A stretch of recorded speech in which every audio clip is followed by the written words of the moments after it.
सध्या तुम्ही स्क्रीनवरती पाहताय नवीन वेन्यू जी 7,90,000 रुपयांच्या एक शोरूम किमतीपासून स्टार्ट होते।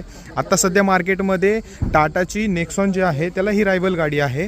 आता तुम्ही हिची जर डिझाईन पाहिली ना तर ही छोटी क्रेटा करण्यात आलेली आहे। अल्कजार आणि क्रेटाचं एक मिक्सचर करण्यात आलेलं आहे। दिसायला किंवा स्टान्स गाडीचा जबरदस्त आहे। याच्यामध्ये साईडची डिझाईन तुम्ही पाहू शकता। व्हील जे आहेत ते इथे रिम देण्यात आलेले आहेत तरी देखील ते अट्रॅक्टिव्ह वाटतात। बॅक डिझाईन तुम्ही या ठिकाणी पाहू शकता। कनेक्टेड टेल लॅम्प देण्यात आलेली आहे। या ठिकाणी तुम्ही इंटेरियर पाहू शकता। जबरदस्त कनेक्टेड स्क्रीन देण्यात आलेली आहे। या ठिकाणी सगळे एसीचे कंट्रोल्स, इथे चार्जिंग पोर्ट्स जे आहेत ते देण्यात आलेले आहेत। Manual gearbox, fit and finish किंवा सीटची क्वालिटी किंवा जे मटेरियल यूज करण्यात आलेलं आहे एकदम प्रीमियम वाटतं। आणि आतमध्ये आता डॅशबोर्डचं जे स्ट्रक्चर आहे ते चेंज केलेलं आहे, त्यामुळे गाडी आतनं पूर्ण वेगळी वाटते।